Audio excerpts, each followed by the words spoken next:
것이 아닌가 하고 저는 생각하고 있습니다.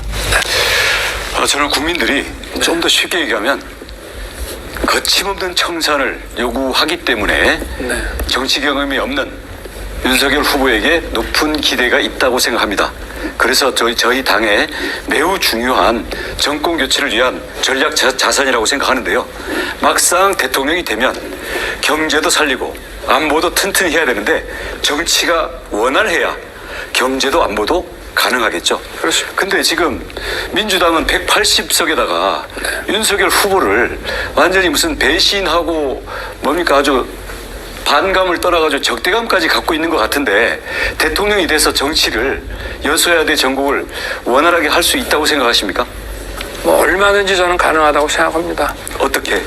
제가 늘 이 말씀을 뭐 수도 없이 드렸는데 지금 이 민주당도 훌륭한 정치인들이 많이 있는데 예를 들어서요. 예, 누구를 예를 들을까요? 저는 훌륭한 정치인 잘 안 보이는데. 잘 안 보이세요? 예. 저는 뭐 김남국 이런 사람들입니까? 이 자리에서 이름을 좋습니다. 좀 그렇고. 특정인을 아니래도 어떤 속성이라든가 성향을 가진 민주당 사람들 안에서도 기본적으로 민주당이라는 이름에 걸맞게 우리 당하고 그래도 소통이 되고 대화가 되는 분들 있습니다. 뭐 따로 대화를 하십니까? 아니 제 이렇게 한다고 해주십시오. 그래야 국민들이 더 안심할 겁니다.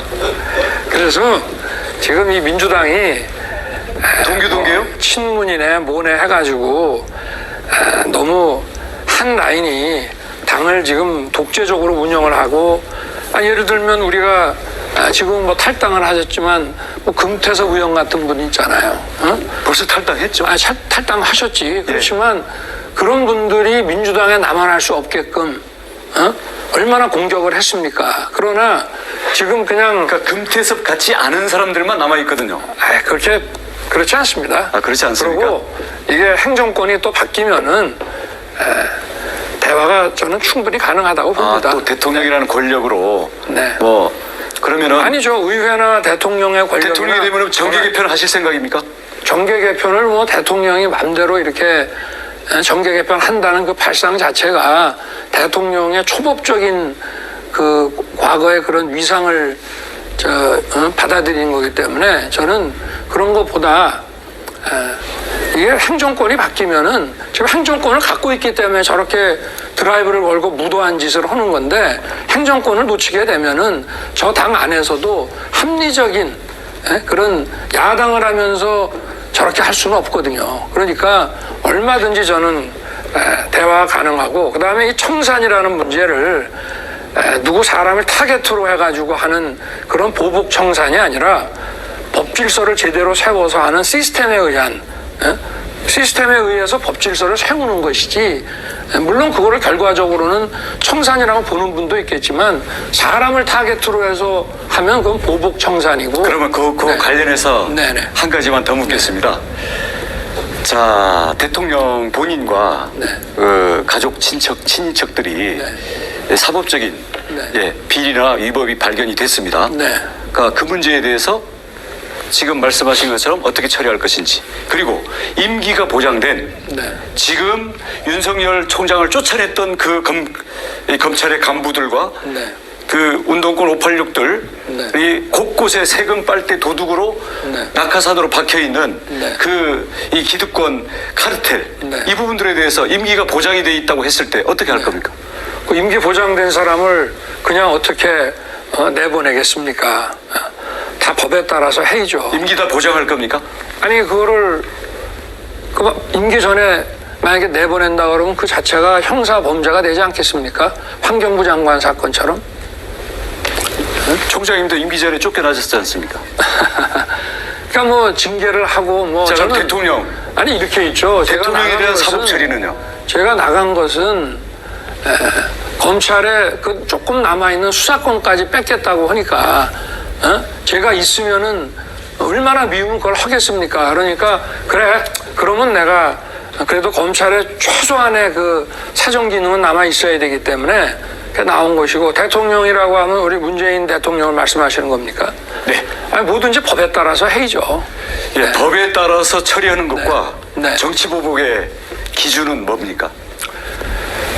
제가 좀 실무적으로 말씀을 드리면 저절로 드러난 것을 예를 들면 조국 사건이라든가 지금 이재명 이 아수라 게이트 이렇게 저절로 드러난 거는 그거는 처리해야 되죠. 그러나 누구를 딱 찍어놓고 그 사람 주변을 1년 12달 계속 다 뒤지고 뒤져갖고 찾는다 그러면 그거는 정치 보복이죠. 그럼 묻겠습니다. 네. 이명박 박근혜 대통령을 수사해서 구속시킨 것은 저절로 드러난 정의의 실현입니까? 정치보복입니까? 아니 딱 기준을 말씀하셨잖아요. 아니 그러니까요. 저절로 드러나서 법을 적용한 것은 아니 보복이 저거를 아니다. 우리가 지금 두 분의 그 전직 대통령에 대한 거를 저희가 이잡듯이 막 뒤져가지고 한 거는 아니죠. 자, 노무현 네. 대통령에 대한 수사는 정치 보복입니까? 저절로 드러난 겁니까? 노무현 대통령에 대한 것도 저는 초기에 제가 알고 있기로 굉장히 실무적으로 디테일하게 들어갑니다만은 아마 그 2008년도 그 박연차에 대한 그 특별세무조사와 그 사건이 검찰 송치되는 과정에서 아마 그러한 진술이 바로 나와버린 것 같습니다. 그래서 저는 그 당시 수사에 관여를 안 했습니다만은 그러나 전직 대통령을 이거를 그런 방식으로 하는 거는 한다고 하더라도 그거는 한다 그러면은 그거는 정권에 엄청난 부담이 되기 때문에 그건 아주 어리석은 정치인들이나 어리석은 대통령이면 그렇게 하겠죠. 노무현 대통령에 대한 수사가 정치 보복입니까? 아닙니까? 글쎄 저는 당시에 그 수사 과정이 좀 여러 가지 복잡하게 후보님께서 말씀을 좀 하셔가지고 지금 이제 그러면 가덕도 공항은 기존의 김해공항은 이제 어디 첨단 산업단지 같은 거로 쓰시고 가덕도 공항만 남기자는 그런 말씀이신가요? 그거는 제 말씀은 네. 지금 김해공항이 있는데 네. 문재인 대통령하고 지금 정부는 김해공항을 마치 그대로 두고 가덕도 공항을 짓는 것 같이 부산 시민들한테 이야기를 하고 있거든요. 네네. 근데 또 우리 박영준 부산시장은 장기적으로는 통합하는 게 맞다고 그러거든요. 저 개인적으로는 장기적으로 통합하는 게 맞다고 봅니다.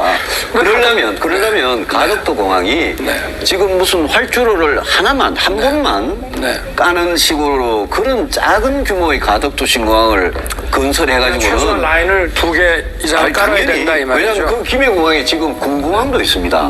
군 민군 겸용입니다. 그래서 김해공항을 가덕도공항을 합치려면 가덕도를 굉장히 크게 지어야 되고 군사시설까지. 군사시설까지? 그럼요. 그러면 그거 예. 시간이 엄청 걸리겠는데요? 아니요. 그거는 시간 걸리죠. 그때까지는 김해공항을 일단 두고. 그렇지만 제가 대통령이 취임하면 하겠다는 거는 가덕도와 김해 사이의 역할 분담이나 통합 문제에 대해서 분명하게 저는 결론을 내고 일을 시작하겠다. 이런 말씀을 드립니다. 그러니까 지난 9월 14일 날 부산일보 그 인터뷰에서 예타 면제라고 하는 걸 이렇게 막 밥 먹듯이 하면은 이게 청년 세대의 부담이 간다. 그래서 이런 예타 면제식의 가덕도 추진은 바람직하지 않다. 그리고 이 가덕도에 대해서는 재검토를 해야 된다고 지금 같은 이제 취지로 말씀을 하신 거 아니겠습니까? 지금 제가 가덕도 사업 타당성 진행 중이거든요. 지금 진행 중인 거는 활주로 한 번 가지고 하고 있을 겁니다. 근데 제 말씀은 그런 가덕도 신공항을 해가지고는 장기적으로 그림이 안 나옵니다. 어차피 바다를 매립해서 해야 되는 건데 그래서 예타 면제는 이미 가덕도 특별법에 그렇게 돼 버렸어요. 할 수 있다고만 돼 있죠. 예, 그렇지만 지금 해야 된다고 하는 건 아니죠. 예타 면제를 하고 가고 있잖아요.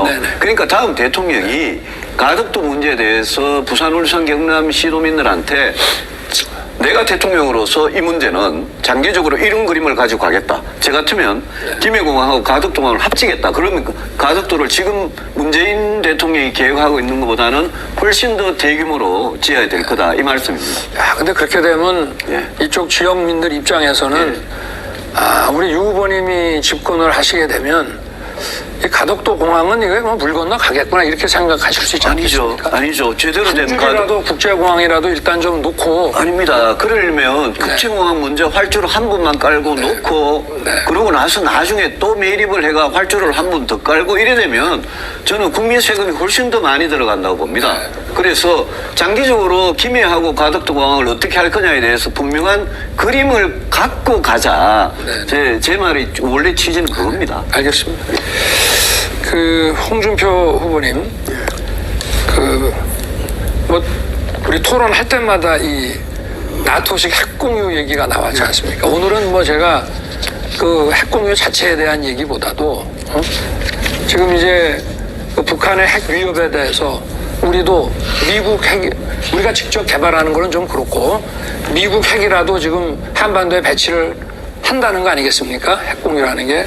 그럼 그렇게 될 때 이제 지금 사드 배치만 가지고도 중국이 엄청나게 지금 경제 보복을 했는데 일단 중국에 뭐 상상할 수 없는 경제 보복이 아마 들어올 테고 그리고 일본이 또 그 재무장을 더 강화해서 지금 일본은 국가 안보가 위태로울 때는 타국 그 전쟁에도 자기네가 개입할 수 있다. 지금 이런 식으로 막 가려고 그러지 않습니까?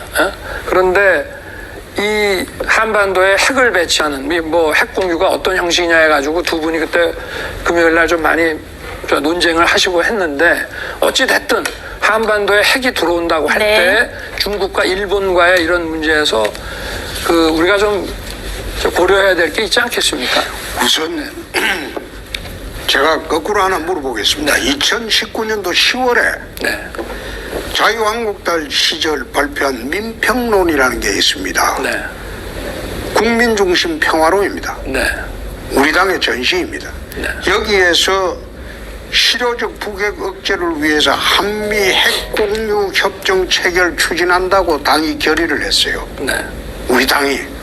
그 다음에 2020년 9월에 발표된 외교 안보 특위에서 발표한 내용을 보면 똑같은 게 되어 있습니다. 알겠습니다. 아이, 가만히 있어봐. 당의 입장이 내가 당의 입장이 이렇다는 걸 우선 말씀드리고 두 번째 중국이 북핵을 억제를 못하는데 왜 우리나라 핵 문제를 관여를 합니까? 중국이 북핵을 억제를 해주고 폐기를 해준다면 그런 말을 할 수 있겠지만은 중국이 우리나라에 대해서 아무런 핵 억제, 북한 핵 억제를 활동을 하지 않는데 그걸 어떻게 중국이 우리나라에 대해서 간섭을 한단 말입니까? 그거는 있을 수 없는 이야기죠. 그건 당위의 문제고요. 우리 지금 사드 배치하는 거, 성주에 하는 거 가지고도 진영에 따라서 막 엄청나게 반대를 다시 한번 해가지고. 그 사드 배치 이야기를 할게요. 2017년도. 제가 좀 여쭤볼게요. 가만히 있어 보세요. 2017년도에 우다웨이가 4월에 대선 때 후보 방문을 했을 때 내가 거꾸로 이야기를 했습니다. 사드 배치 그 철회해달라고 그러길래 중국이 핵 억제를 해주면 철회하겠다. 핵 억제를 못 해주는데 왜 그걸 주권 지배하느냐. 사드 배치하는 거 가지고도 우리 한국의 그 정치권, 정치 사회의 진영에 따라서 엄청난 지금 갈등이 존재했는데 실제로 핵이 들어온다고 그랬을 때 우리 사회가 또 엄청나게 갈라진 그런 부분은 또 생각을 안 하셨으면 크게 그거 다 봤을 때. 감안하죠. 대통령의 결단 문제죠. 저는 아니 어떻게 지난 30년 동안 이렇게 핵의 모든 우리가 위협을 받으면서 살았는데 앞으로도 그렇게 살아가는 게 그게 말이 됩니까? 그러니까 당위라든가 희망의 문제가 아니라 현실론으로 봤을 때 현실적으로 그래 할 수 있으니까 중국이나 그런 일본의 이야기를 이런 하죠. 관계상 그렇게 나약한 생각으로 어떻게 미중 패권 전쟁